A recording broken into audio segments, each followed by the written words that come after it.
Você confere na edição de hoje do Jornal Rádio Universidade. Lei sobre banheiros trans. Protesto marca sessão na Câmara de São Luís. Ministério Público e polícia fecham bares irregulares da capital. Operação policial prende agiota em Timon.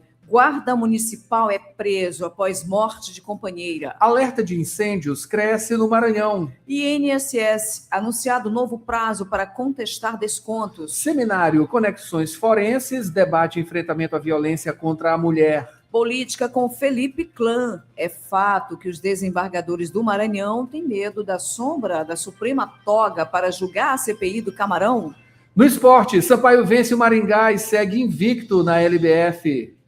MAC perde para o Confiança na 7ª rodada da Série C. Ancelotti convoca maranhense Wesley, do Roma. Comentário de Paulo Pellegrini, o suspense acabou. Neymar vai jogar a Copa. Hoje tem reportagem especial, Desenvolver sem deixar de ser. O caminho dos povos indígenas do Maranhão para gerar renda sem abrir mão da cultura. Tudo isso e muito mais agora no Jornal Rádio Universidade. Jornal Rádio Universidade, com Adalberto Júnior e Mayra Nogueira. Bom dia a todos. Bom dia, Mayra Nogueira. Bom dia, Adalberto Júnior. Bom dia, ouvintes que estão sintonizados agora. Nesta terça-feira, Mayra Nogueira, dia 19 de maio de 2026, Dia Mundial da Doença Inflamatória do Intestino. Dia Mundial do Físico. Dia Mundial do Médico de Família. Dia do Orgulho a Gênero. Dia do Defensor Público e da Defensoria Pública. É Dia Nacional de Doação de Leite Materno. É Dia Nacional de Combate à Cefaleia. Dia dos Acadêmicos de Direito. E aniversário de 160 anos da cidade maranhense de Alto do Parnaíba, a 875 quilômetros de São Luís. Parabéns.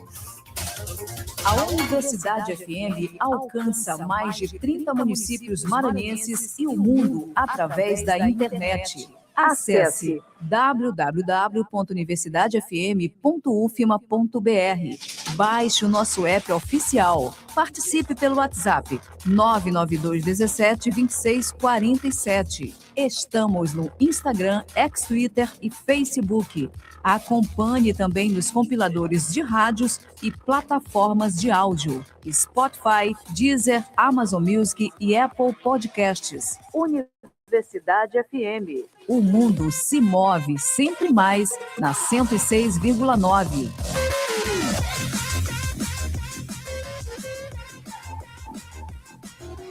E você confere agora os destaques dos principais impressos locais.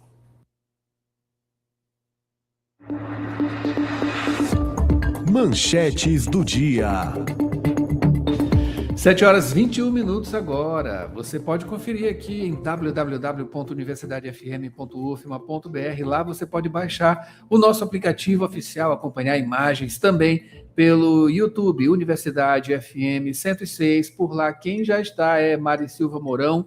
Bom dia, Adalberto, equipe, saúde, com certeza. Ronaldo Teixeira, Sofia, Maria Helena, Adriana. Uma abençoada terça-feira, mandando alô também para quem acompanha a gente todo dia aqui no jornal. Heraldo Moreiro, homem do esporte, sua filha também, Maria Clara, o juiz Edson Caridade, esposa Rita e a filha Abigail, todos acompanhando o Jornal Rádio Universidade. Aí quem está no WhatsApp, Mayra Nogueira. Tem o Evandro na Forquilha, tem também a Hilda no bairro de Fátima, o Gibson Moura. E bom dia também a Socorro Brito. O Renato Gomes e a Luzia estão em Passo do Lumiar. Vamos aqui então, Mayra Nogueira, trazendo o Imparcial hoje, tá? O Jornal Pequeno não lançou sua capa aqui no online, vamos ficar devendo já. Em O Imparcial, portanto, a capa manchete: Maranhão alcança o 4º lugar nacional em avanço de infraestrutura. O Maranhão consolida a infraestrutura com investimentos estratégicos em logística, saneamento e energia. O avanço reflete a modernização de rodovias e expansão de conectividade, fatores que impulsionaram o Estado ao 4º lugar nacional no crescimento do setor, atraindo novos negócios e garantindo forte protagonismo econômico no país. O que tem como destaque ainda em Um Imparcial, Mayra? a foto aqui estampada de Neymar, e tem assim, Neymar e mais 25, os escolhidos de Ancelotti para a seleção brasileira buscar o Hexa. Tem maranhense nesse time, daqui a pouquinho mais informações, tá? E análise, claro, com Paulo Pellegrini, não poderia deixar de ser, né?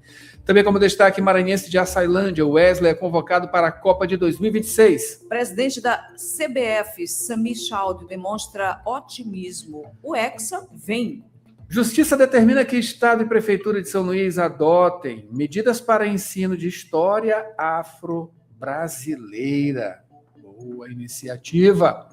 Também aqui na parte de opinião, renovação e responsabilidade, compromisso da Equatorial, novo ciclo no Maranhão e moradia digna, vetor de desenvolvimento social.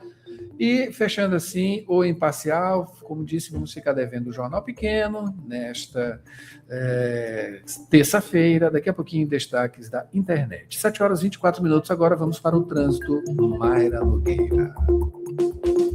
Quer fazer uma graduação sem sair de casa? A Faculdade Laboro tem a solução para você.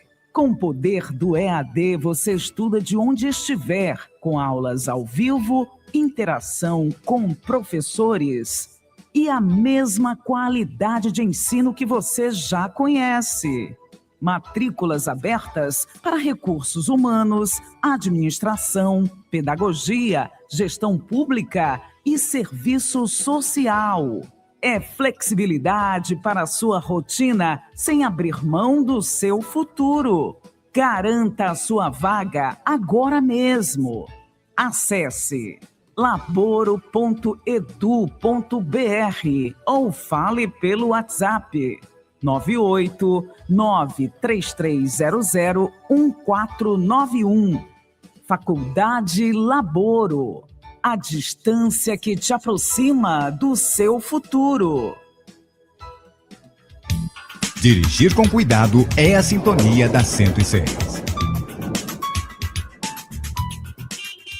Informações do trânsito. 7h25 agora. Olha, pessoal, aqui na estrada de Ribamar, né, que dá acesso aqui a avenida aqui perto, já praticamente, né, no antigo retorno da Forquilha, tem uma que é um obstáculo, né? Na verdade, um corte de estrada, né, como diz aqui, está interditado justamente, tá? Esse acesso aqui da estrada de Ribamar, já ali na altura do retorno, né, cruzamento com a Avenida Guajajaras e a Avenida Jerônimo de Albuquerque, né? E o trânsito fica complicado ali naquela região. Que são as obras, Adalberto, que são são as obras, feitas, né, ali naquela área. Exatamente, é um elevado, né? Que vai Exatamente. Ter ali, justamente. Bom, aproveitando que estamos aqui na Avenida Jerônimo de Albuquerque, o trânsito segue demorado, mas está fluindo, né? Não vemos aqui, pelo menos aqui pelo mapa do Waze.com, retenção de trânsito. Temos retenção de trânsito na Avenida Jerônimo de Albuquerque, aliás, na Daniel de Latouche, tá? Descendo por ali na Coama, indo ali na direção do IPASE, tá? O trânsito segue demandado com retenção de trânsito. Avenida São Marçal também no João Paulo, tá? Olha, ultimamente ali no João Paulo a coisa está complicada. E, claro, no Lítero, naquela região do antigo Lítero, no Anil, a coisa ali está o tempo todo do mesmo jeito, né? Trânsito com muita retenção. Avenida dos Portugueses, entrada da área Itaquibacanga, hoje também está, viu? Também está bastante demandada com retenção nas primeiras horas da manhã, aqui em alguns acessos, MA201, né, que é a estrada de Ribamar, também a MA202, estrada da Maioba, alguns trechos com muita retenção neste momento, entre outros pontos da capital maranhense.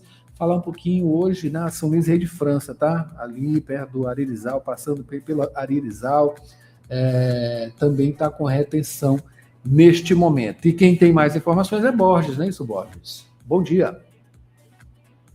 Oi, Borges. Bom dia, Borges. Bom dia a todos. Adalberto, a Mayra, informações aí, linkando aí com o que colocou há pouco, reflexo da Avenida João Pessoa e a altura do Lítero, reflexo também na Avenida Casemiro Júnior, região do Anil, e ainda na Santos Dumont, no acesso a Casemiro Júnior, para quem está fazendo esse deslocamento sentido centro, trânsito bastante complicado neste momento. Quem sai da Santos Dumont para acessar Casemiro Júnior, ali nas imediações de onde tem um posto de saúde, também um posto de combustível, de combustíveis, ali tem um conjunto semafórico e que, somado à quantidade de veículos, acaba provocando retenção no trânsito ali na altura da Escola Divina Pastora, para quem busca acessar a Casemiro Júnior na região do Anil. Já no Anil, de fato, na Avenida Casemiro Júnior, reflexo aí do que acontece na altura do Litro, o trânsito bastante complicado, demandado, como você coloca, neste momento, para quem busca aí, quem se desloca no sentido centro, quem sai do bairro no sentido centro. Informações de um trecho específico da Jerônimo de Albuquerque ainda, da altura do bairro Coafuma. Nesse trecho, o trânsito segue fluindo sem problemas, mas da mesma forma que acontece nos principais corredores da capital neste momento, nas principais avenidas, o trânsito tem um fluxo maior nesse horário para quem se desloca sentido centro, e dessa forma acontecendo nesse trecho da Jerônimo de Albuquerque, altura do bairro Coafuma. A Mayra, Adalberto. Obrigado, Borges. Você que está ouvindo e acompanhando a gente, pode participar, 992-17-26-47, mande sua mensagem também pelo YouTube. Mayra, vamos ao noticiário com Borges. Isso aí, são 7h29. Notícias da cidade. Borges, começando o noticiário de hoje falando sobre protesto, marcando sessão na Câmara de São Luís, isso por conta de lei sobre uso de banheiros trans, a existência, né, de banheiros trans. Adalberto, manifestantes ocuparam a sessão desta segunda-feira na Câmara Municipal de São Luís. O protesto foi contra uma lei que restringe o uso de banheiros femininos por mulheres trans, restrição em espaços públicos e também privados na capital. O ato aconteceu durante trabalhos na Câmara, após então a promulgação da proposta do vereador Marquinhos, proposta já aprovada em 2 turnos e não sancionada pelo Executivo. Ativistas e coletivos LGBTQIAPN+, classificaram a medida como discriminatória, apontaram possível inconstitucionalidade e pediram aí a revisão e também o posicionamento definitivo da Justiça. Defensores da lei alegam preocupação com segurança, isso enquanto o debate segue dividido no cenário jurídico e também no cenário político nacional. O Supremo Tribunal Federal há entendimentos de que restrições podem ser vexatórias, essas restrições, mas ainda não existe uma decisão final. O tema também foi levado ao Conselho Nacional de Justiça. O Conselho Nacional de Justiça ainda não tem uma manifestação, ainda não se posicionou. Adalberto, Mayra. Obrigado, Borges. Mayra? Borges, o Ministério Público e Polícia fecham bares irregulares da capital. Quais foram esses bares, Borges? Mayra, foi durante uma operação realizada aqui na capital, na última sexta-feira, 15 de maio. A ação, então, resultou na interdição de bares que funcionavam de forma irregular aqui na capital. Operação que contou com a participação do Ministério Público do Maranhão, também da Delegacia de Costumes e ainda da Polícia Militar.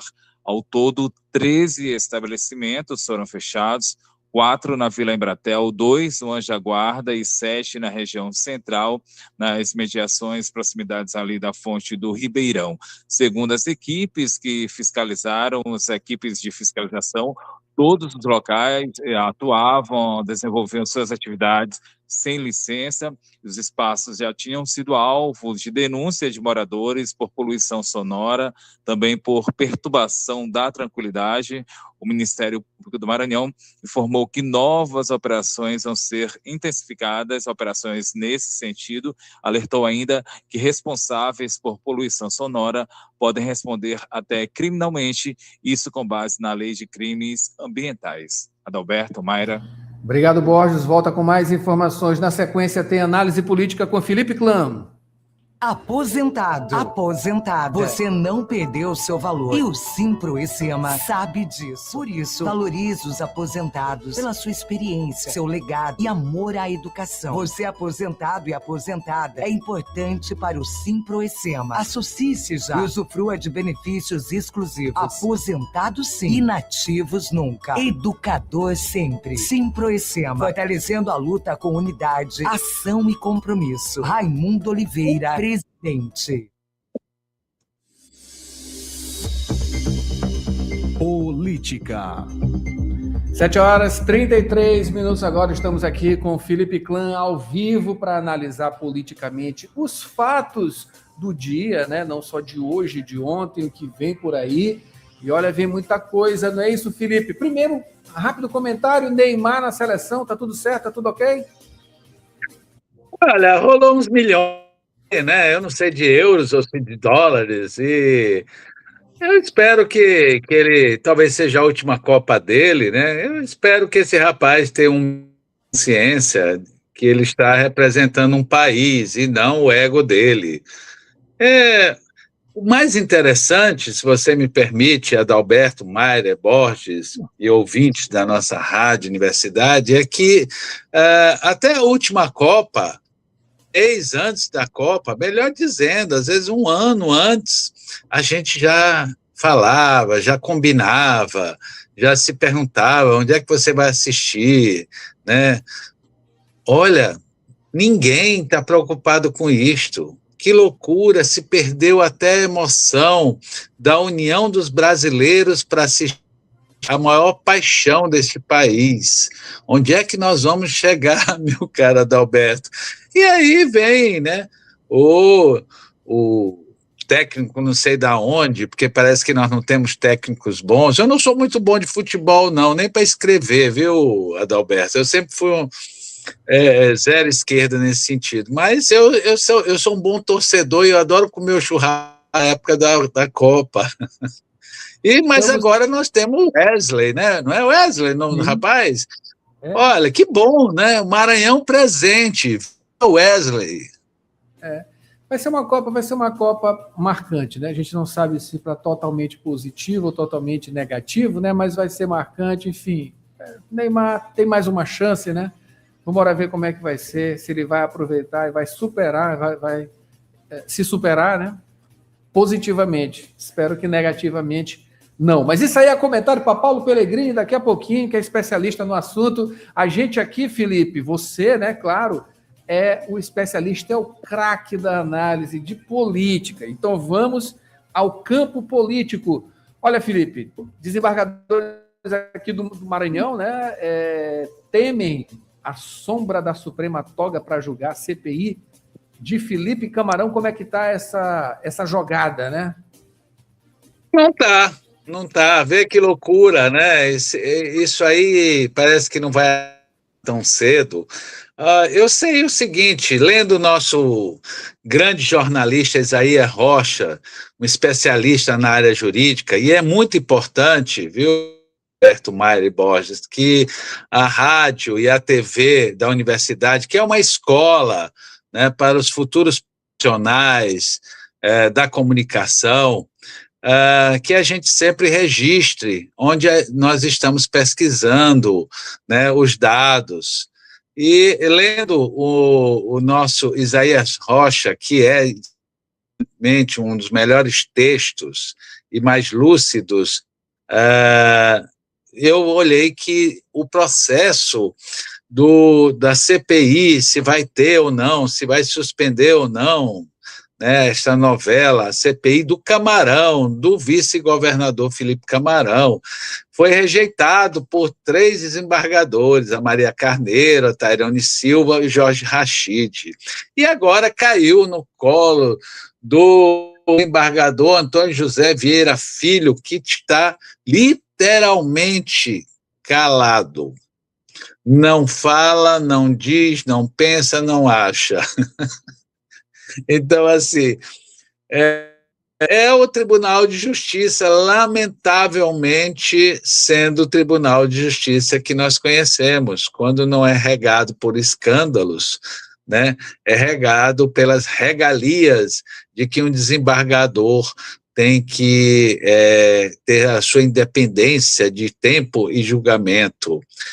Mas seria muito importante, né, o vice-governador Felipe Camarão, né, não está ali protegido pelas sombras de togas ou de partidos políticos, de estar vindo a público realmente e demonstrar que todas as denúncias contra ele, feito pelo Ministério Público Estadual, não é verdade?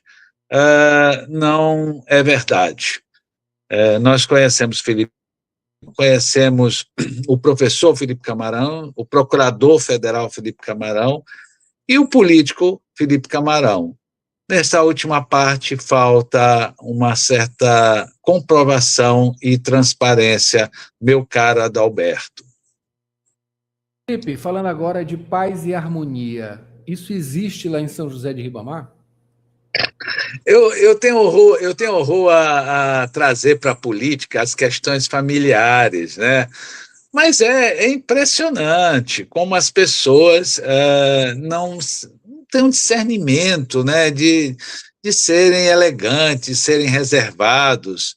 A briga lá pelo poder na família do doutor Julinho, prefeito, né, parece que mesmo, com nota oficial da primeira-dama, Giovana do Alibe, porque foi a um evento do seu cunhado, Natércio Santos, que hoje brigou com o prefeito, mesmo sendo vice-prefeito. Olha que loucura! E a população tendo que estar vendo toda a encenação, porque é uma encenação, não é uma cena, é uma encenação para mostrar que estão no poder.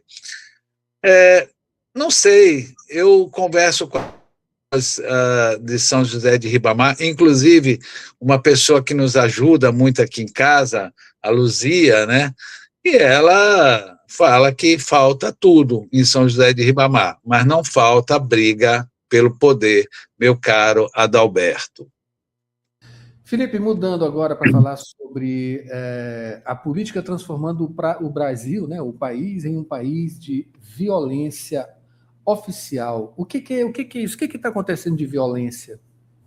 Olha, ontem o ministro, né, Flávio Dino, veio a público relatando uma história de que um oficial lá que serve a ele, né, da Polícia Judiciária, deve ter ido lá ver a questão da passagem dele antecipada, porque tem todo um padrão de segurança, e parece que a pessoa do balcão fez um comentário violento, né, uma moça que trabalha na empresa aérea, dizendo que por ela o ministro estaria morto. Isso é um absurdo. A gente pode concordar, pode não concordar, a gente pode fazer, né, todos a análise de processos e de comportamentos, principalmente, mas é verdade que o Supremo Tribunal Federal provoca diariamente esta ira na polarização política do país. O que não pode é faltar respeito. O que não pode é agressão a uma autoridade, porque eles nos representam.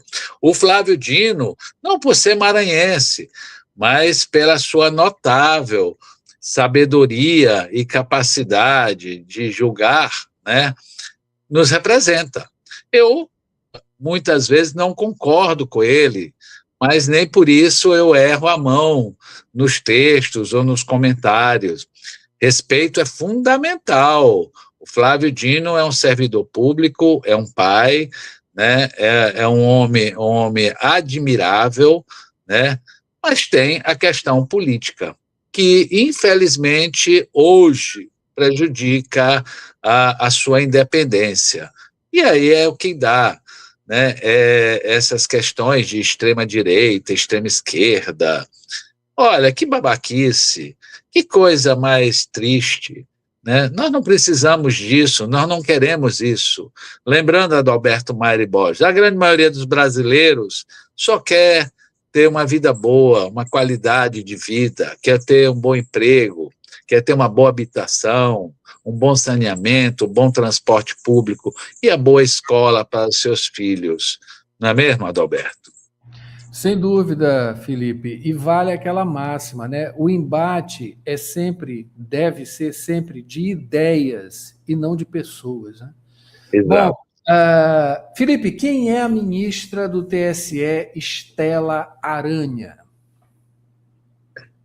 Olha, mais uma vez eu vou registrar aqui um grande profissional, né, oriundo da UFMA, Jorge Aragão, né, que é radialista, muito bom.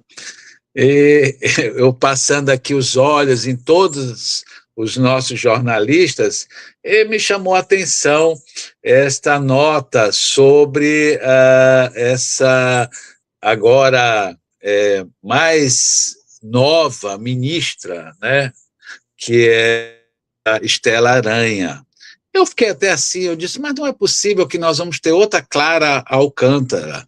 Eu quero lembrar que um dia desse, no processo da Assembleia, que depois se transformou num processo contra o governador Carlos Brandão, né, que o ministro Flávio Dino, que acabamos de elogiar, de uma forma equivocada, retirou de dentro de um processo, né, denúncias de uma advogada enxertada, vamos chamar assim o termo, né, para poder criar um outro processo de acusação que levasse ao afastamento do governador Carlos Brandão por questões de corrupção.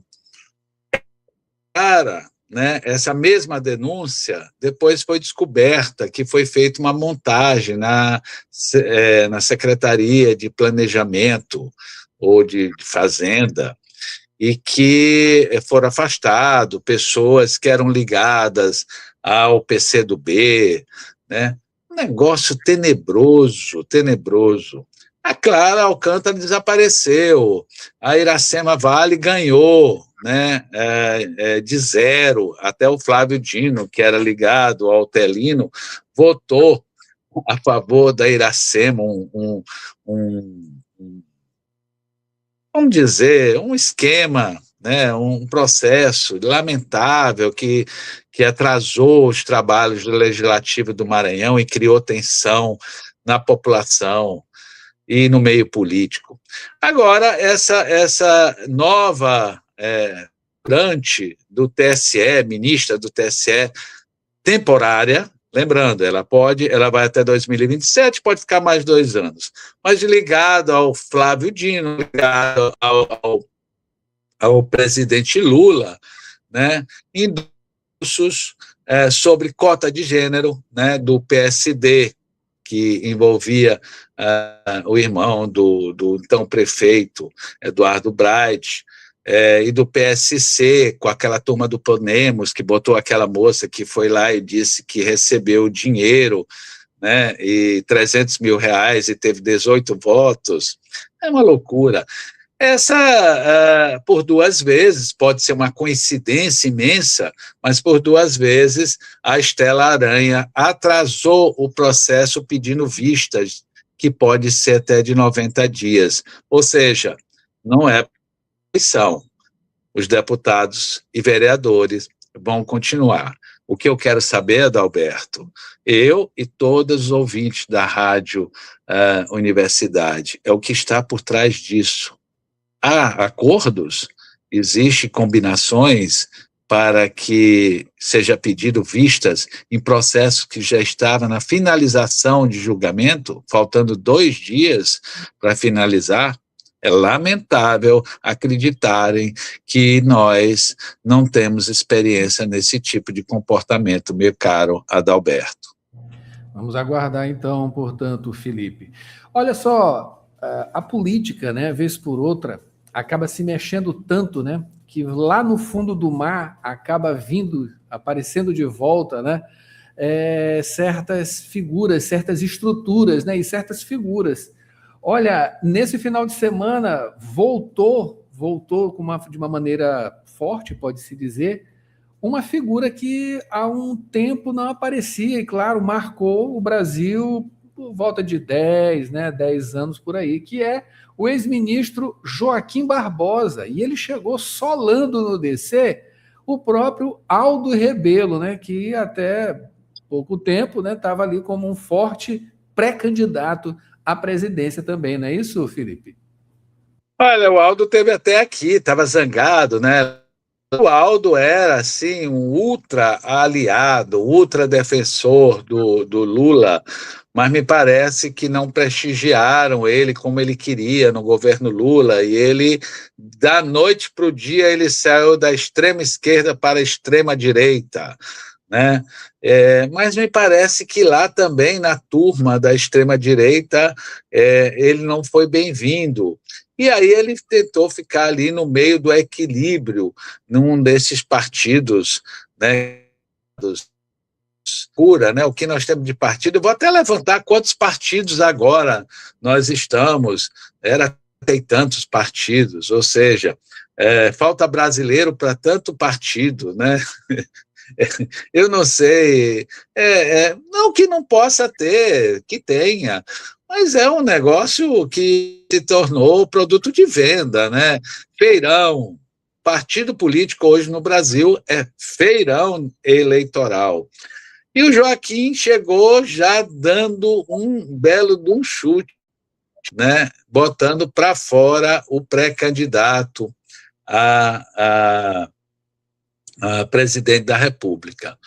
Não sei qual é a intenção dele, se é vaidade, se é ego do Joaquim. Ele é um notável jurista, né, que saiu atirando para tudo que foi lado, né, lembrando que ele é, sim, o juiz, o ministro responsável pelo mensalão, que botou um monte de gente na cadeia, mas que todas essas pessoas perdoadas pelo mesmo Supremo Tribunal Federal. Felipe. Fala. Certo. O sinal, ele ficou um pouquinho embaralhado, deu uma leve picotada, né? Mas deu para entender aqui o comentário, né, sobre o ex-ministro Joaquim Barbosa. Felipe, para a gente finalizar, você mandou aqui... Eu acho bom. Para a gente finalizar rapidinho aqui, que você prometeu ontem, né? Trazer o cacho de candidatos, pré-candidatos ao Senado. E para quem está acompanhando a gente aqui pelo YouTube, pode conferir esse cacho maravilhoso, né? Bastante colorido, de pré-candidatos. Vamos embora aqui, Felipe. Aliás, aqui é o lembrando que nós pedimos licença e pegamos essa arte do Carlinhos do blog, né, que ficou muito bem feita. Lembrando, do Orleans, nós temos para senador o Everton, Rosena, Fufuca, Duarte, Pedro Lucas, tá? Do Laésio, nós temos o Roberto César Pires. Do Camarão, nós já temos a Elisiane. Do Newton, nós temos a Antônio e o Franklin. Do Braide se apresentando, mas não é ainda o Simplício, né, tendo mais uma outra vaga. Ou seja, nós ainda temos mais 2 vagas em aberto, uma no Camarão, outra no Braide, sem esquecer diariamente a Iracema está sendo, né, falada como pré-candidata ao Senado da República. Ela diz que não, ela diz que quer ser deputada, mas vamos ver, né, dali para frente, meu amigo, negociação, tudo, tem as vices, né, que nós temos que trazer, ou seja, até agora, se eu me lembro, somente o Eduardo Braide é que tem a vice, né, mas ainda falta alguns partidos aqui, viu? Nós vamos aumentar essa lista. Eu sei o seguinte, que daqui um pouco vai ter mais pré-candidato ao Senado do que eleitor para votar, meu caro Adalberto Mayra Borges e ouvintes da nossa rádio Universidade. Eu espero ter espaço aqui, né, no nosso layout para caber tanto candidato. Mas, enfim, a gente tenta. Felipe, muito obrigado pela análise. Você volta amanhã com mais análise política, Felipe Clã aqui no Jornal Rádio Universidade. Um ótimo dia! Obrigado. E vamos agora para uma dica saudável, Mayra Nogueira.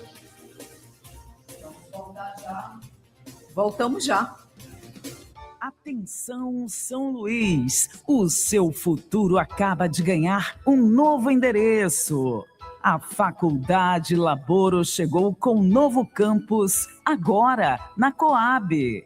Novas oportunidades e o mesmo compromisso com o seu sucesso.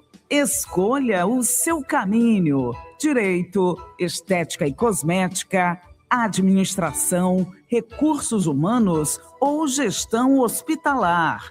Aqui você encontra professores qualificados, ensino atualizado e uma formação que conecta você ao mercado de trabalho.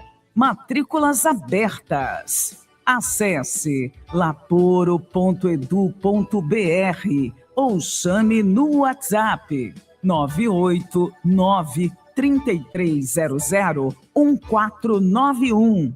Avenida 4, número 97, Quarto Conjunto Coab Anil. O seu futuro começa agora.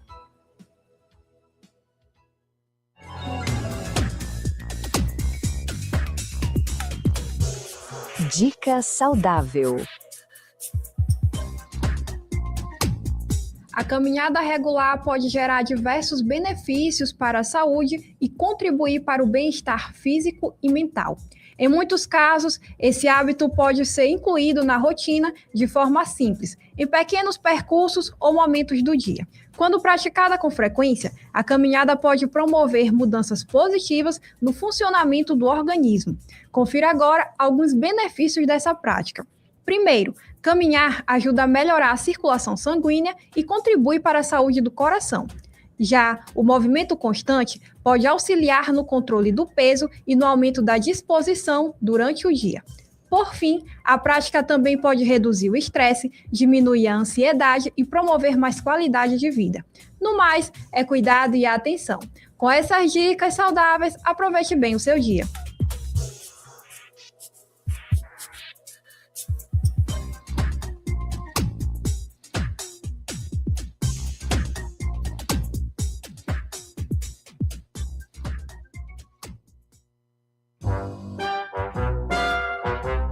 E Clarice, Edigel, o que tu faz na defensoria? Ah, já sei, meu Deus, veio receber uma herança. Que herança? Tanta coisa que eu tenho pra resolver aqui. É a cirurgia de Chacotinha que não quer liberar. É essa confusão com esse ex-Mário de Arte que não quer pagar a pensão.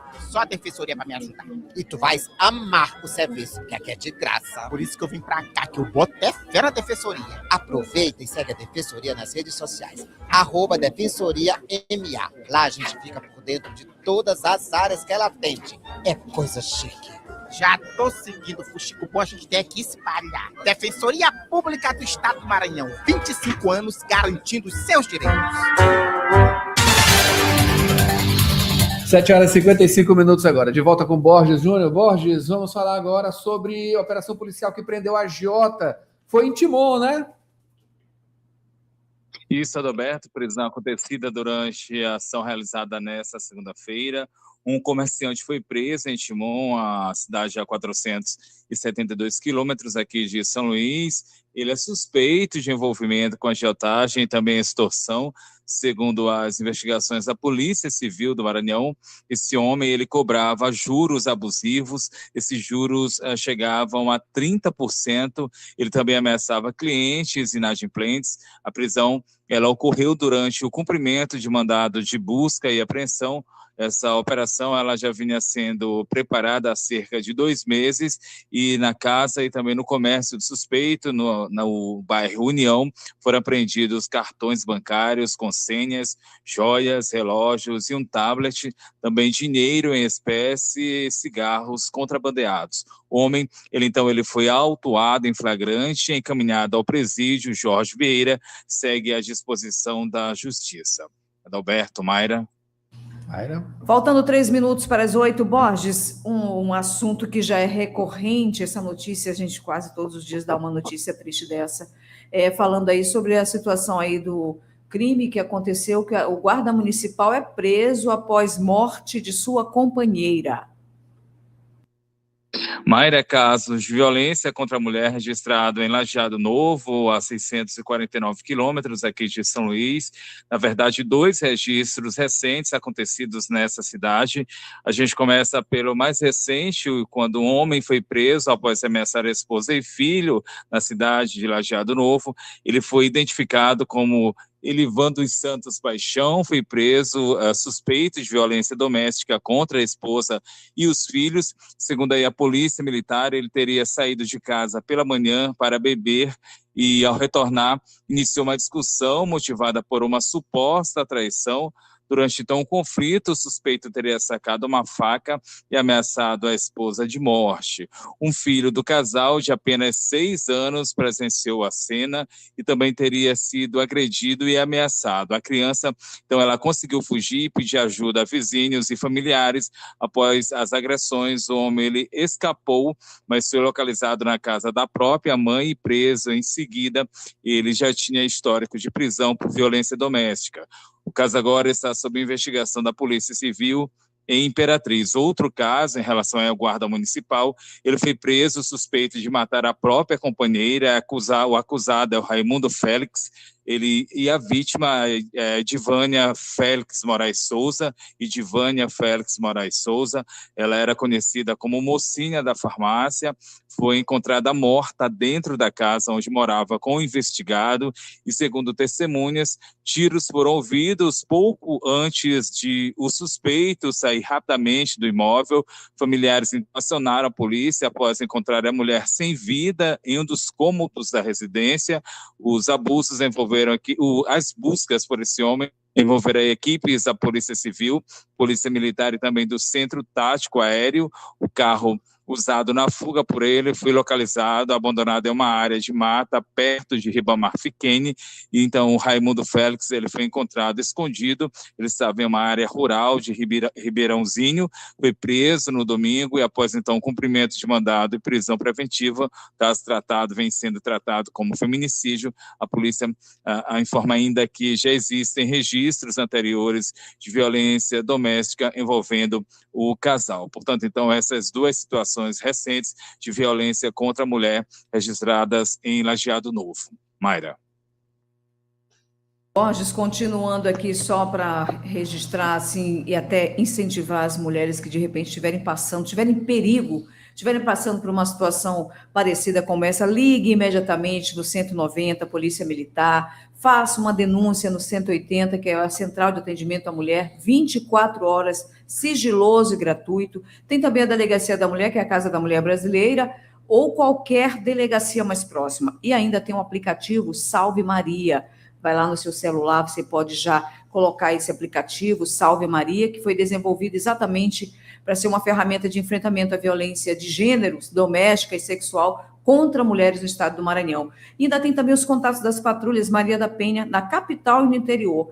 Na capital, a Grande Ilha, em São Luís, São José de Ribamar, Raposa e Passo Lumiar, tem os contatos 98 99219 3671, o 98 991 75 1762, e ainda você pode também manter contato aí em Imperatriz, que é 99 991 93 25 37, e outras cidades, Balsas, Santa Inês, Caxias, Açailândia, Timon, tem vários contatos aí para que você faça a denúncia e não se cale. Denuncie. É isso mesmo, Mayra. Borges, só para finalizar, mudando de assunto, falar agora sobre incêndios. Está crescendo o número de alertas aqui no estado, né? O Corpo de Bombeiros, Adalberto, já contabiliza 369 incêndios no Maranhão, números referentes aos primeiros meses de 2026. Desse total, 250 aconteceram em casas e apartamentos. Um dos casos mais recentes foi o registrado aí em um condomínio no bairro Calhau, aqui em São Luís. O fogo ele atingiu um apartamento no 4º andar. Os moradores precisaram deixar o prédio em meio a muita fumaça. As equipes dos bombeiros conseguiram controlar as chamas de forma rapidamente, e apesar dos prejuízos do imóvel, ninguém ficou ferido, e segundo ainda o Corpo de Bombeiros, um aparelho deixado carregando pode ter provocado aí, por ter causado toda essa situação de curto-circuito que levou então a essa situação. A causa oficial, ela ainda vai ser confirmada por uma perícia técnica. A corporação, o Corpo de Bombeiros alerta que problemas na rede elétrica estão entre as principais causas de incêndio em residências, e a orientação é evitar sobrecarga nas tomadas, retirar carregadores após o uso e também manter as instalações elétricas sempre em constante revisão. Adalberto, Mayra. Borges, muito obrigado. Borges retorna daqui a pouquinho. A gente dá um break aqui também, porque tem Rádio Ciência agora, produção científica, e a gente volta em seguida com o Jornal Rádio Universidade. São 8h03 agora. Crises políticas enfraquecem a integração latino-americana, aponta estudo da UEMA. Você já ouviu falar da obra As Veias Abertas da América Latina? Eu sou Bruno Goulart e já está no ar mais uma edição do Rádio Ciência. Pesquisa, produção científica e as discussões do ambiente acadêmico. Rádio Ciência. As notícias do universo científico. De segunda a sexta, agora em 4 horários. 8 da manhã, 2 da tarde, 6 da tarde e 9 da noite. Na Universidade FM. O programa Rádio Ciência tem o apoio da FAPEMA, Fundação de Amparo à Pesquisa e ao Desenvolvimento Científico e Tecnológico do Maranhão.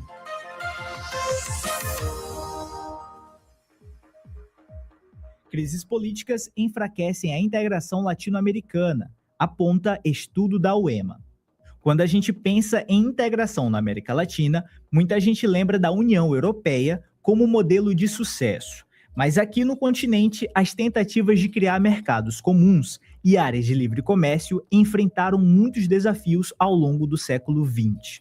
Entre essas iniciativas, a Associação Latino-Americana de Livre Comércio e o Mercado Comum Centro-Americano, criados na década de 1960 para aproximar economias vizinhas e reduzir a dependência externa. Um estudo desenvolvido por estudantes do curso de Relações Internacionais da Universidade Estadual do Maranhão analisa como o papel do Estado e dos regimes políticos ajudou a definir os caminhos dessas duas experiências de integração.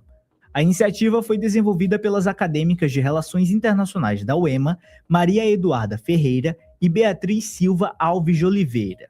Beatriz explica. Bom, o objetivo principal da pesquisa trata-se de entender, que a integração regional latino-americana é marcada por questões tanto políticas quanto questões econômicas e também por questões de desafios institucionais que influenciam, moldam e afetam a América Latina de maneira geral. Então, a pesquisa tem o intuito de unir esse pensamento juntamente com um viés de análise mesmo do papel do Estado, a importância do Estado e a sua capacidade, juntamente com os diversos tipos de regimes políticos que moldaram a América Latina na década de 60, ou seja, a criação de 2 blocos econômicos, que foi a Associação Latino-Americana de Livre Comércio e o Mercado Comum Centro-Americano. Para chegar a esses resultados, as autoras recorreram a livros, artigos e documentos históricos sobre a integração regional, papel do Estado e regimes políticos na América Latina. A ideia foi entender como a atuação dos governos e o grau de estabilidade política influenciaram o caminho de cada bloco. No caso da Associação Latino-Americana de Livre Comércio, prevaleceu uma lógica de defesa de interesses nacionais, com negociações bilaterais e pouca disposição para criar regras comuns. Já no Mercado Comum Centro-Americano, a criação de instituições regionais, como um banco de desenvolvimento, permitiu maior coordenação e aumento do comércio entre os países membros. Beatriz destaca porque os 2 blocos foram escolhidos para o estudo. Bom, a escolha desses 2 blocos, que é a Associação Latino-Americana de Livre Comércio e o Mercado Comum Centro-Americano, foi escolhido para essa pesquisa com o intuito de que, na década de 50 e 60, os países latino-americanos estavam buscando alternativas para enfrentar o subdesenvolvimento econômico e essa dependência externa. Então, a criação desses 2 blocos, como tentativas de fortalecer os mercados regionais, por meio de uma cooperação econômica, foi um projeto muito interessante. Então, o intuito da pesquisa, o intuito de escolher esses 2 blocos, foi entender o porquê que esses dois blocos, né, a Associação Latino-Americana de Livre Comércio e o Mercado Comum Centro-Americano, entendeu o porquê que não deu certo, o porquê que deu certo em alguns motivos, e qual seria o papel do Estado em relação à integração regional latino-americana na união e na criação desses 2 blocos, e entendeu o porquê as divergências e as convergências desses 2 blocos, juntamente com a integração do latino-americano e a do Estado, não deram certo ou deram certo. Para as pesquisadoras, a comparação mostra que a integração não depende só de interesses econômicos, mas também da estabilidade política, da força das instituições e da prioridade que os governos dão aos compromissos regionais. Com a ascensão de regimes autoritários em vários países entre as décadas de 1960 e 1970, a integração passou a ser colocada em segundo plano, o que freou a redução de tarifas e a cooperação entre os vizinhos. No mercado comum centro-americano, por exemplo, guerras civis e intervenções externas, a partir dos anos 1970, abalaram as instituições nacionais e enfraqueceram o projeto regional. O estudo conclui que, enquanto a Associação Latino-Americana de Livre Comércio esbarrou na baixa institucionalização e na disputa entre grandes economias, o mercado comum centro-americano sofreu com um colapso político interno dos países membros. Essas experiências trazem lições para os projetos atuais de integração na região, apontando a importância de estados mais coordenados e de instituições capazes de resistir a crises sem romper os acordos assumidos. O trabalho foi apresentado no Café Internacional, promovido pela Superintendência de Relações Internacionais da UEMA, e teve orientação da professora doutora Beatriz Walide de Magalhães Nadi, do curso de Relações Internacionais da UEMA. Bruno Goulart, Jornalismo, Universidade FM. Lembre-se, se você, cientista e pesquisador, quiser apresentar o seu trabalho aqui no Rádio Ciência ou no Rádio Ciência Entrevista, entre em contato pelo Instagram, @Rádio Universidade FM. Tome Ciência. E a obra As Veias Abertas da América Latina, você já ouviu falar? O livro As Veias Abertas da América Latina, do escritor uruguaio Eduardo Galeano, foi publicado em 1971. Na obra, Galeano analisa como países latino-americanos foram explorados econômica e politicamente desde o período colonial, com a extração de ouro, prata, petróleo, açúcar, café e outras riquezas naturais. Do sucesso do livro, surgiu a expressão veias abertas, que funciona como uma metáfora para mostrar como as riquezas da América Latina foram sendo retiradas ao longo dos séculos, enquanto muitos países da região continuavam enfrentando desigualdades, dependência econômica e instabilidade política. Trata-se de uma das obras mais conhecidas sobre a história política e econômica latino-americana, que passou a ser utilizada em debates sobre integração regional, soberania e relações internacionais. Você sabia? Tome Ciência. Pesquisa, produção científica e as discussões do ambiente acadêmico. Rádio Ciência. As notícias do universo científico. De segunda a sexta, agora em 4 horários. 8 da manhã, 2 da tarde, 6 da tarde e 9 da noite. Na Universidade FM. O programa Rádio Ciência tem o apoio da FAPEMA, Fundação de Amparo à Pesquisa e ao Desenvolvimento Científico e Tecnológico do Maranhão.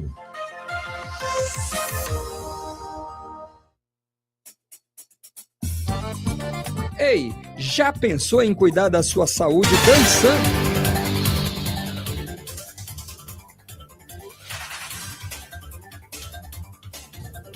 8h11 agora, de volta com o Jornal Rádio Universidade. Olha, você confere agora uma reportagem especial de Borges Júnior, Desenvolver sem deixar de ser, o caminho dos povos indígenas do Maranhão para gerar renda sem abrir mão da cultura. Confira.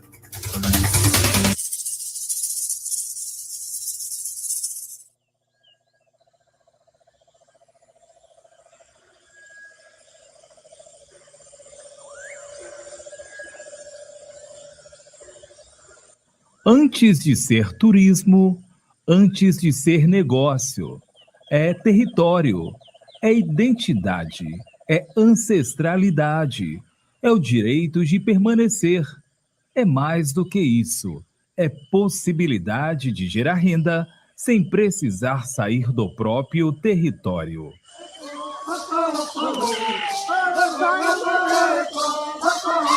Na aldeia Arimi, em Grajaú, e na Barreirinha, entre os povos do centro-sul do Maranhão, os saberes ancestrais começam a ganhar novos caminhos, sem abrir mão de quem são. Em terras indígenas de Grajaú e Barra do Corda, no centro-norte do estado, e em Arame, no centro-sul, o que está em curso não é apenas desenvolvimento econômico, é o movimento conduzido pelas próprias comunidades, onde empreender significa fortalecer cultura, autonomia e dignidade. Ao todo, de acordo com o Sebrae Maranhão, pelo menos 250 famílias estão envolvidas diretamente nas iniciativas. Iniciativas que contam com o suporte de mais de 40 pessoas ligadas ao turismo, entre agências, guias, secretarias e conselhos municipais.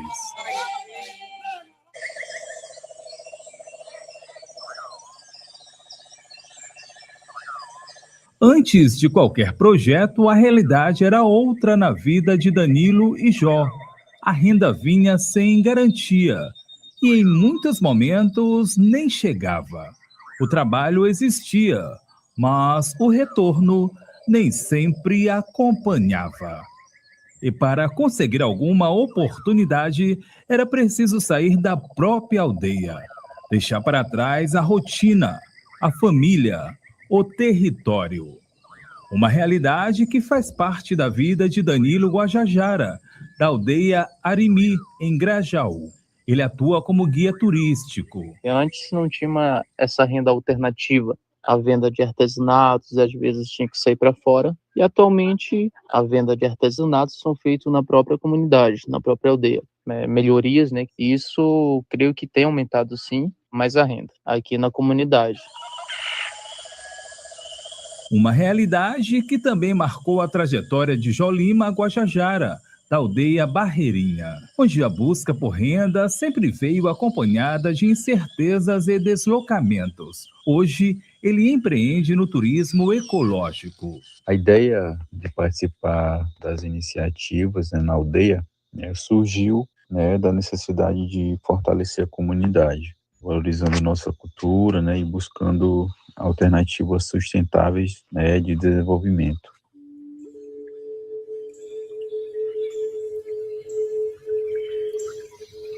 Uma realidade que, aos poucos, começa a mudar. O que antes exigia saída, agora passa a acontecer dentro da própria comunidade.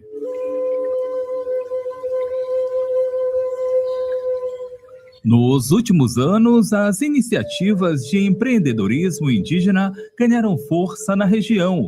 Entre 2025 e 2026, as ações passaram a se organizar em duas frentes: turismo de base comunitária e fortalecimento do artesanato.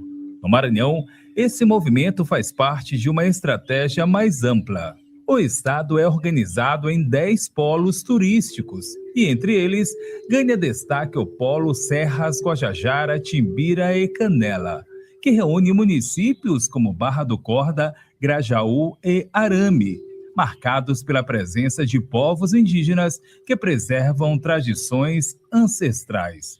Entre serras, cachoeiras e vegetação exuberante, o território revela paisagens de rara beleza, com potencial para o ecoturismo e o etnoturismo. A região valoriza práticas sustentáveis em contato direto com a cultura local. De fácil acesso e com infraestrutura em crescimento, ela começa a se consolidar como uma nova rota turística no Maranhão. Em Grajaú, Arame e Barra do Corda, 500 indígenas estão cadastrados como artesãos e possuem a Carteira Nacional do Artesão, segundo o CEPRAMA, Centro de Comercialização de Produtos Artesanais do Maranhão. Com Com apoio de capacitação e orientação ao empreendedorismo, esse movimento ganha estrutura dentro das comunidades. Com apoio de instituições como o SEBRAE, que atua na organização, capacitação e estruturação desses negócios. Mais do que uma alternativa de renda, o que se consolida é um modelo de negócio baseado na cultura, na coletividade e na sustentabilidade. Hoje, a renda começa a surgir dentro das próprias aldeias. Em 2025, centenas de turistas visitaram as comunidades, um movimento percebido pelos próprios indígenas, mas que traz um desafio: como gerar renda sem descaracterizar a cultura? Mas esse caminho não é simples. Dentro das próprias aldeias, o tema ainda gera divergências. Em algumas comunidades, a abertura para o turismo acontece com cautela. Nem tudo é compartilhado e nem tudo pode ser mostrado. O empreendedorismo não é uma unanimidade entre os povos indígenas, explica o antropólogo e professor da Universidade Federal do Maranhão, Maicon Mello. O primeiro ponto para a gente pensar iniciativas de qualquer natureza voltada a populações indígenas é se essas iniciativas estão atendendo às demandas dessas comunidades a quem elas estão direcionadas. Porque a questão do empreendimento não é uma unanimidade entre os povos indígenas. Mais do que gerar renda, é preciso garantir que as decisões sejam coletivas e nem tudo é aberto ao visitante, destaca a coordenadora de turismo de Arame, Catiúce Bonfim. Não é só levar visitantes, não. Envolve a cultura, o território, a identidade, os direitos coletivos. Tem que garantir o respeito, o protagonismo indígena em todo esse processo. Um dos pontos centrais é o consentimento da comunidade. O guia Danilo Guajajara explica o que espera dos visitantes. A gente espera dos turistas que possam vir de coração aberto para poder conhecer, aprender também, né, sobre os povos indígenas, sobre a cultura. É uma vivência em territórios que reúnem natureza, cultura e história. Dentro desse contexto, cada visita precisa respeitar limites e significados. Danilo Guajajara destaca os limites dentro da aldeia. A gente sempre explica, né, até onde os visitantes podem estar entrando. Isso porque tem algumas coisas específicas do nosso povo que somente os mais velhos e aqueles que estão participando do ritual podem estar ali. Mas enquanto as comunidades organizam esse recebimento, o turismo na região também avança fora das aldeias.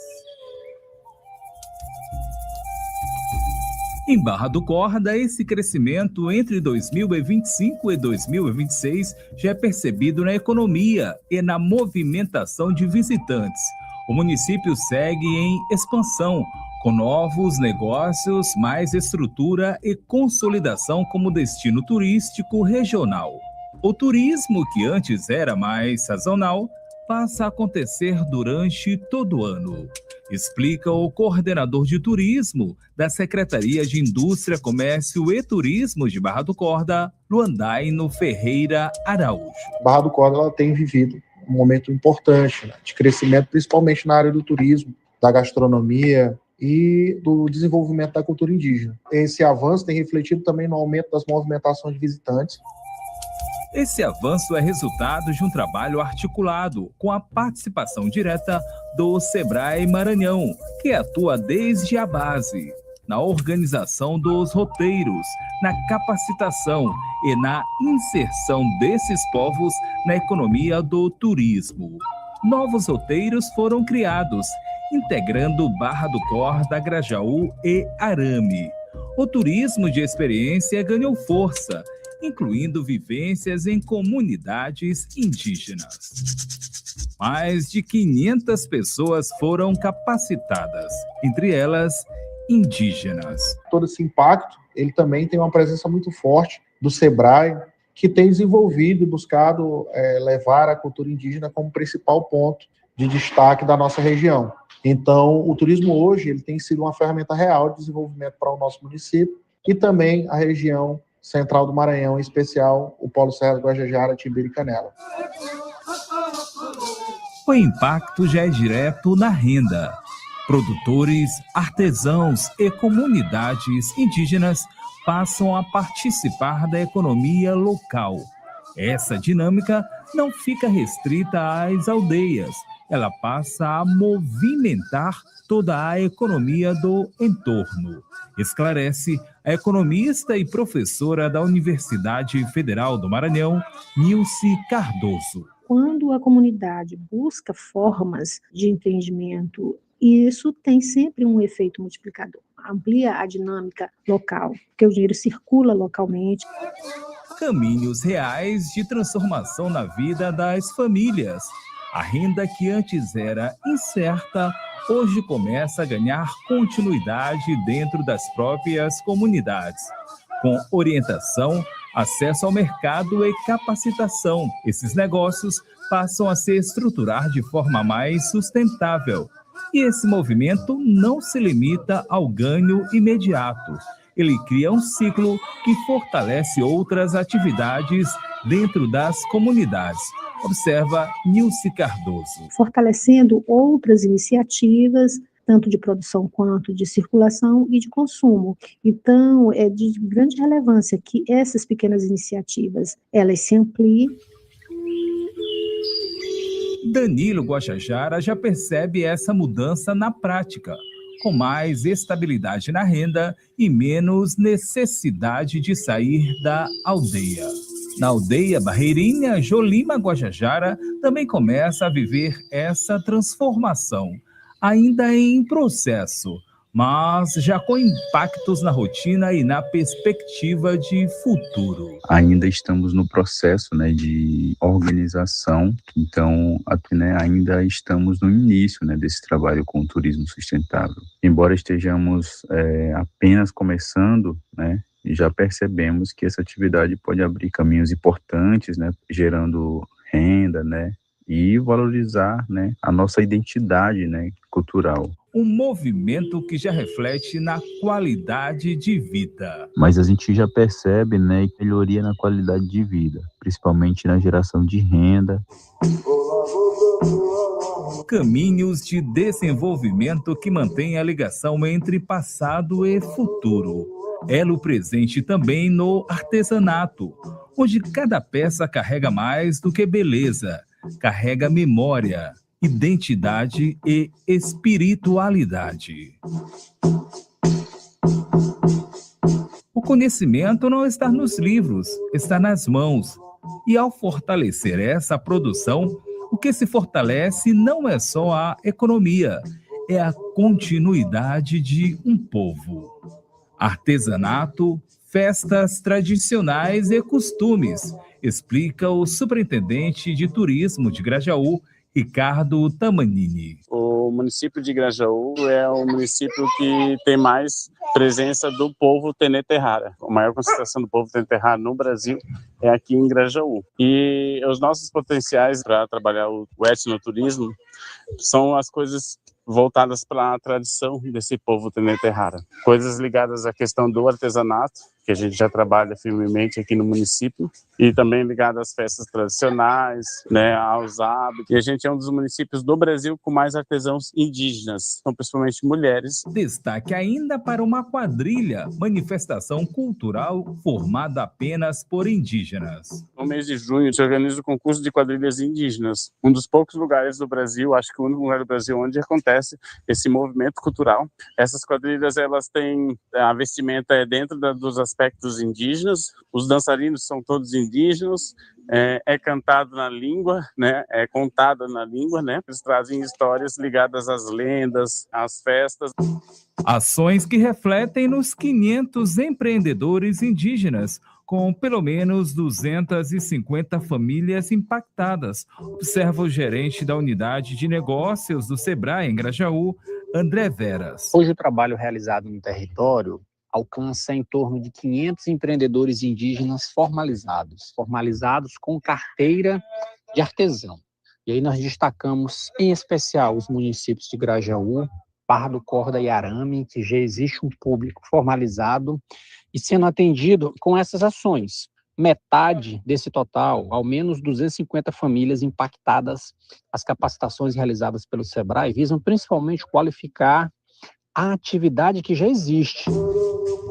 Mas os desafios existem. O equilíbrio entre gerar renda e preservar a cultura ainda é um dos maiores dentro das aldeias, ressalta o gerente do Sebrae em Grajaú, André Veras. É equilibrar o desenvolvimento econômico com respeito à cultura, às tradições, à realidade, e ao mesmo tempo também superar limitações estruturais que existem. Acesso a tecnologias, acesso a mercados, a informalidade.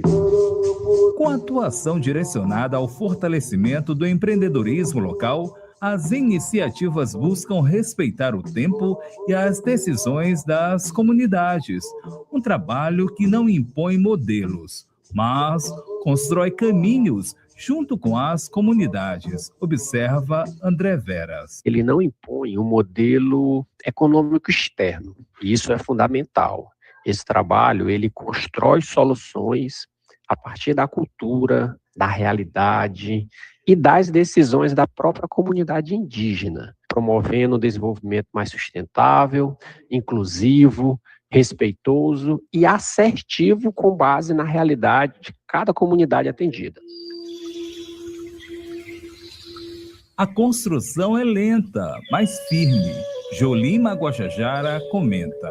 O Sebrae, né, tem sido um apoio, né, fundamental para a gente em questão do desenvolvimento, né, do nosso trabalho aqui dentro da comunidade. Fortalece principalmente a nossa organização, né, amplia essa nossa visão, né, essa nossa capacidade, né, de gestão, também o empreendedorismo, acessar novas oportunidades, né, de mercado. Relatos semelhantes aos de Danilo Guajajara. Está trazendo essa visibilidade do trabalho que a gente faz aos salões, né, tanto nacionais como estaduais também do nosso município, né, está desenvolvendo mais dentro da comunidade o turismo de base comunitária, né.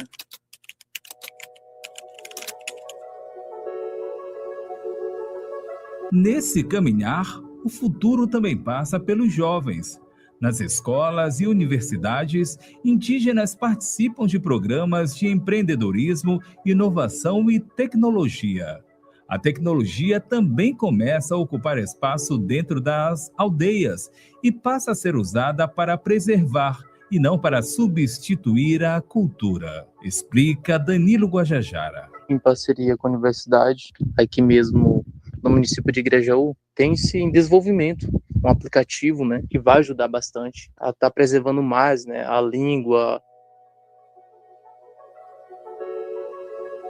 Momento que ganha forma na prática a partir de estudos realizados por pesquisadores do IFMA, Instituto Federal do Maranhão. Eles desenvolvem um aplicativo em formato de jogo, criado para ensinar e preservar a língua indígena Tenenterrar Guajajara. A proposta é simples, mas potente.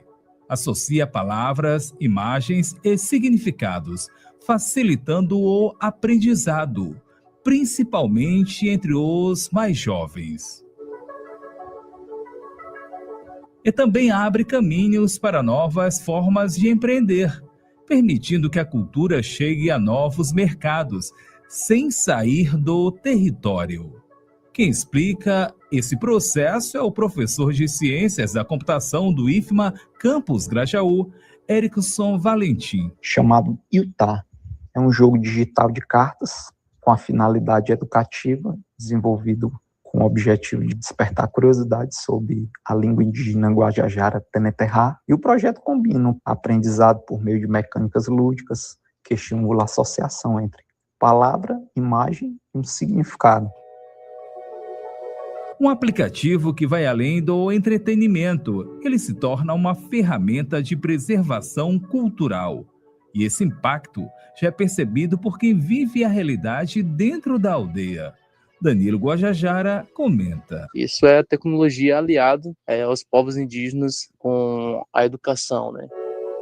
E na visão de quem desenvolve a tecnologia, o objetivo é justamente esse: garantir que a língua continue sendo transmitida entre as gerações. O aplicativo do INTA tem um impacto muito positivo, tanto na manutenção da cultura indígena, porque ele atua diretamente na preservação e valorização da língua e dos elementos culturais do povo Guajajara Teneterrá. Lembrando que este projeto foi desenvolvido no IFMA Campus Grajaú, onde muitos dos nossos alunos são da etnia Guajajara, e alguns deles, inclusive, participaram no desenvolvimento deste projeto, como ferramenta de apoio educacional.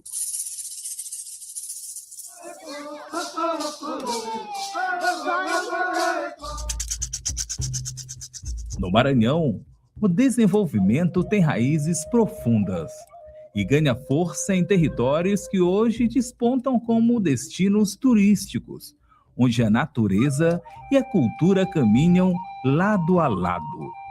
E não chega pronto, ele é construído aos poucos, no tempo da aldeia, na rotina de Danilo e nas escolhas de Jó. O que se constrói não é só renda, é um novo caminho de desenvolvimento, onde empreender não significa deixar para trás, mas fortalecer o que sempre esteve aqui. Um movimento que ganha força com apoio, orientação e o respeito ao tempo de cada povo.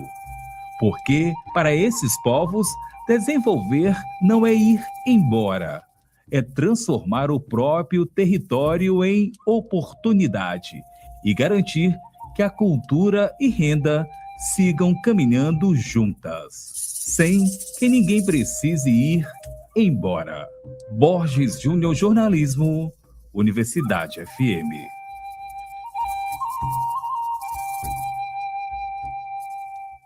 Jornal Rádio Universidade.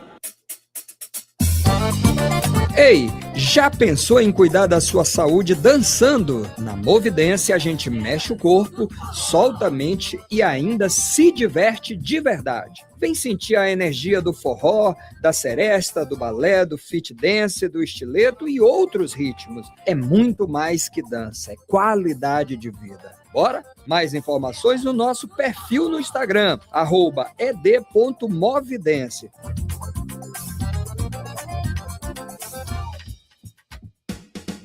Quer fazer uma graduação sem sair de casa? A Faculdade Laboro tem a solução para você.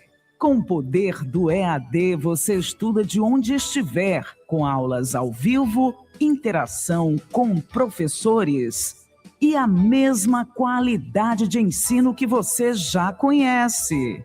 Matrículas abertas para recursos humanos, administração, pedagogia, gestão pública e serviço social. É flexibilidade para a sua rotina sem abrir mão do seu futuro. Garanta a sua vaga agora mesmo. Acesse laboro.edu.br ou fale pelo WhatsApp 98933001491.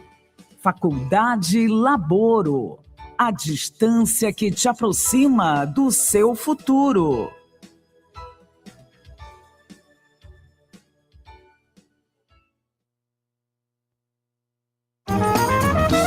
Profissional da saúde. Invista em seu futuro e aprimore-se em sua área de atuação. Instituto Pangeia. Pós-graduação, formação e cursos nas áreas de psicologia e saúde mental.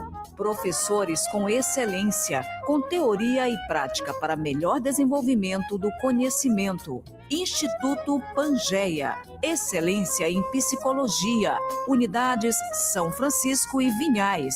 Informações 99222 7070. Instagram, instituto.pangeia. Site www.institutopangeia.com.br.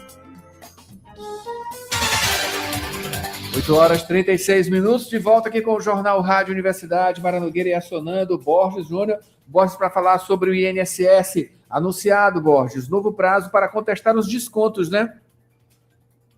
Adalberto, aposentados e pensionistas ganharam mais tempo para reclamar de descontos indevidos no benefício.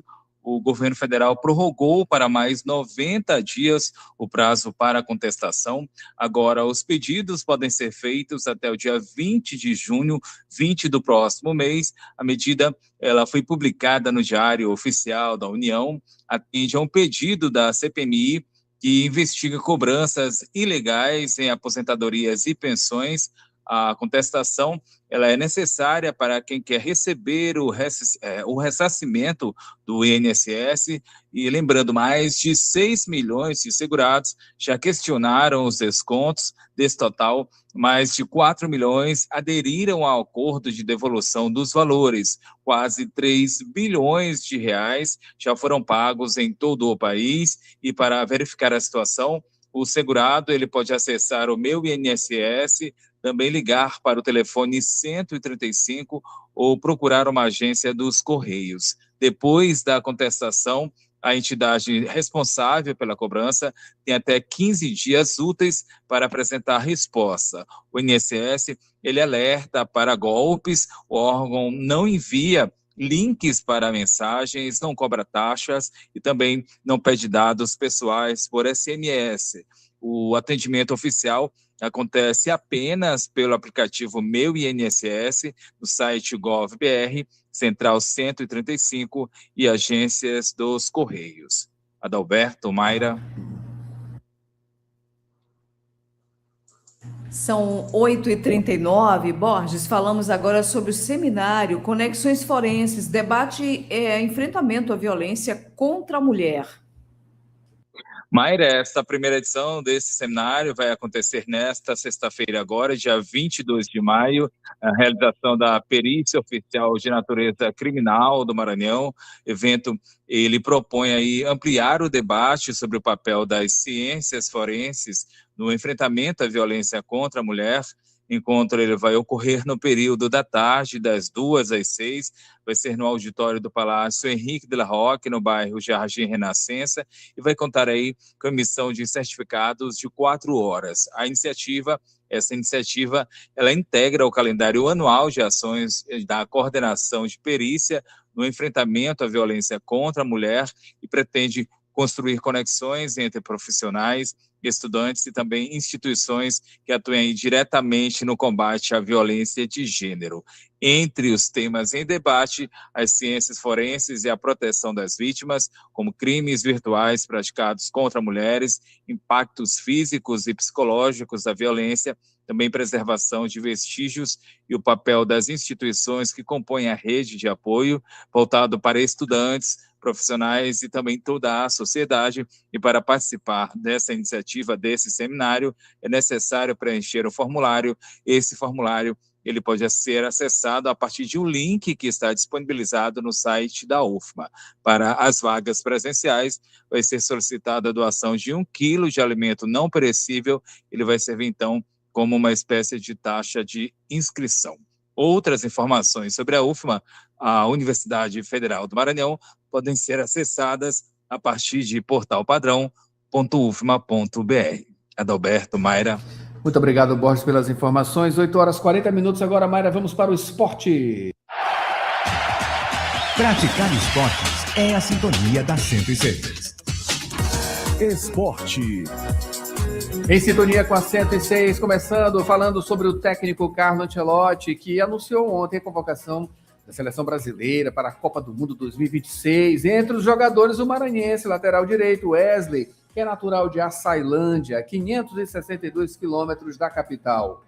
Wesley é o primeiro maranhense a participar de um Mundial de Futebol pela Seleção Brasileira. Atualmente, o jogador atua pelo Roma, da Itália, mas começou como jogador de base do Tubarão Futebol Clube, de Santa Catarina. Além disso, o Wesley disputou os amistosos contra a Coreia do Sul, Japão, Senegal e Tunísia, antes da convocação para a Copa.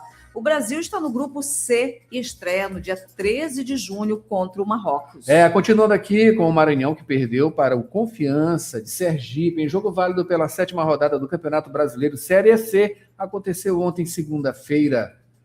Os gols do Dragão foram de João Pedro e Ícaro. O gol do bode Gregório foi de Vagalume, placar 2-1.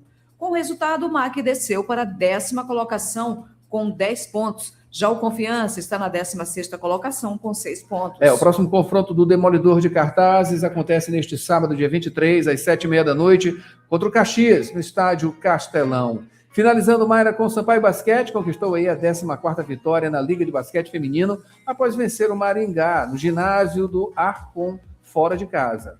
O Tubarão derrotou o Maringá por 80-45, uma diferença de 35 pontos. A melhor jogadora da partida foi a pivô Monique, que roubou 5 bolas, fez 11 pontos e conseguiu 15 rebotes. Já assistindo a partida, Jennifer Munhoz, também do Sampaio, fez 15 pontos. Com a vitória, o Sampaio segue na liderança da LNF. O próximo confronto do Tubarão acontece nesta quarta-feira, às 7 da noite, contra o Unimed Campinas, no ginásio do Tênis Clube, fora de casa. É isso aí. A redação aqui é de Maiara Cordeiro, tem mais esporte, Mayra Nogueira, tem Paulo Pellegrini. Ele vai falar sobre Neymar, né? Finalmente confirmado. E Paulo, sua opinião. Bom dia, Paulo Pellegrini, trazendo as informações do esporte. Bom dia, Mayra. Bom dia, Adalberto. Bom dia, ouvintes do jornal Rádio Universidade. A grande notícia de ontem da convocação da seleção brasileira, a volta de Neymar para disputar a Copa do Mundo. Será a sua 4ª Copa do Mundo na carreira. Neymar era a grande expectativa, era um clamor popular, sim. O povo pediu o Neymar, a gente via isso nos estádios, via isso nas entrevistas, via isso nos Fala Povo. O Neymar era querido do povo. Neymar também sempre foi muito bem visto entre os jogadores, que querem tê-lo, né, ao seu lado. Ele é um líder técnico, um jogador que é inspiração para muitos desses jovens. Hoje o Neymar já está com 34 anos, 33 para 34 anos, 34 anos especificamente, e a galera toda de 19 e 20 viu o Neymar jogar. Então, jogar ao lado do Neymar, para esse povo todo que vai para a Copa do Mundo, os mais novos, Hendrick, Ryan, é uma honra absurda. Então, agora, a bola que o Neymar vinha jogando ainda deixava em dúvida, e deixa em dúvida a sua real necessidade de convocação. Mas a gente entende a decisão do Ancelotti pelo fato de que não se pode desprezar um talento como o do Neymar, não se pode desprezar a influência e a inspiração que ele tem sobre os demais jogadores, e não se pode desprezar o pós-Copa, caso o Brasil não vá bem, e toda a crítica que ele iria sofrer por não ter levado o nosso jogador geracional, né? O Neymar é o maior jogador do Brasil desde 2010. E aí o técnico não quis pagar para ver, deixá-lo de fora. Cabe agora ao Neymar utilizar esses dias, até o começo da preparação para a Copa, para ficar na ponta dos cascos, focar especificamente em futebol e em Copa do Mundo e tentar provar para todo mundo que ele tem ainda condições de liderar, de ser titular desse time e liderar o Brasil na busca do título. Que não será fácil, a gente sabe disso. A seleção brasileira sempre é cotada, claro, sempre é um time muito forte, mas hoje, racionalmente falando, o Brasil está ali, entre 4º, 5º ou 6º melhor ranqueado, melhor indicado, melhor cotado para ganhar a Copa. Então o Brasil, com Neymar ou sem Neymar, já teria e já terá muitas dificuldades para ir bem na Copa. Um rápido comentário sobre a convocação em si. A maior surpresa, nem diria que foi a ida de Neymar. Neymar não é surpresa, Neymar é o craque geracional. Mas a maior surpresa foi a convocação do goleiro Everton, do Grêmio. Não estava cotado entre os 3 goleiros, de jeito nenhum. De repente o Ancelotti opta pelo Everton. Ele valoriza 2 jogadores que jogam no futebol brasileiro, que têm ido bem nas últimas temporadas e merecem estar nesse grupo, que são o zagueiro Léo Pereira, do Flamengo, e o volante Danilo, do Botafogo. Eu, particularmente, acho jogadores como Danilo, o lateral, Alexandro, Casemiro, Fabinho, já tiveram o seu auge de Copa do Mundo, de seleção brasileira, e numa Copa do Mundo dessa, pegada, no calor, seleções europeias no auge, acho que são jogadores fisicamente decadentes para esse tipo de competição, mas tem muita experiência. A entrada do Neymar, basicamente, se dá também porque 2 atacantes que certamente estariam na Copa, o Rodrigo e o Estevão, estão machucados. Então, ali são 2 vagas que o Ancelotti optou em não fazer experiências, né? Optou em levar o Neymar. Então, a gente realmente nem sente falta de outro jogador que poderia estar ali. A verdade é essa. O Neymar está também, porque quem estaria? Quem seria esse jogador que pudesse ocupar a vaga no ataque? O Richarlison já teve muitas chances. O Pedro, talvez, mas o Pedro é outro estilo, é um centroavante. E também, enfim, o Pedro é um grande jogador em nível nacional e sul-americano. Talvez em nível de Copa do Mundo, ele já teve momentos de teste nesse sentido, a própria Copa passada, mundiais que o Flamengo joga, não faz tanta diferença assim. Então não há o que lamentar na convocação. E para finalizar, Adalberto e Mayra, um aspecto que me chama a atenção, e não é só no futebol brasileiro, na convocação de maneira geral, é a pouca quantidade de meio-campistas, né? Todas essas convocações têm um monte de zagueiros, um monte de atacantes, a maioria deles de lado do campo, e pouquíssimos jogadores de meio campo. O Brasil levou nessa lista apenas um jogador que a gente pode chamar de camisa 10, umzinho, que é o Lucas Paquetá, que nem é camisa 10. É mais um meia ali, um segundo volante avançado, um jogador que circula. Nós não temos esse jogador, não formamos mais, não levamos para a Copa do Mundo e, na verdade, os jogadores que jogam no Brasil e se destacam nessa função são estrangeiros. É o Arrascaeta, jogadores que jogam com a 10. E aí faz falta, né? A seleção brasileira vai para a Copa do Mundo, chega num momento do jogo em que a bola tem que estar no pé, tem que tocar, e a gente tem um monte de velocista na frente e um monte de zagueiro atrás. Eu sinto falta dos jogadores de meio campo. A convocação não reflete isso, né? Reflete exatamente essa escassez, e o único jogador que é levado para essa função é um jogador que não faz exatamente essa função. E para encerrar, o destaque é a convocação do maranhense Wesley, jogador hoje da Roma, que iniciou aqui no Brasil o seu destaque no Flamengo. Wesley vai representar o Maranhão na Copa do Mundo, nosso lateral direito, que também joga na esquerda, merecidamente, também pelas suas últimas temporadas, consegue uma vaga entre os 26. O esporte volta sempre às terças e sextas, né, aqui na Universidade, no Comentário Esportivo, no Jornal, e também aos sábados no programa Apito Inicial 106, a partir de 11 da manhã, com Heraldo Moreira e equipe. Até a próxima. E a gente fica por aqui com o Jornal Rádio Universidade, prometendo voltar amanhã com mais informações. Mayra assume daqui a pouquinho. Antes tem tudo sobre saúde mental, avançar e o que mais, Mayra? O programa Fala Defensoria, em seguida tem Manhã 106 na volta aqui. Até amanhã. Até.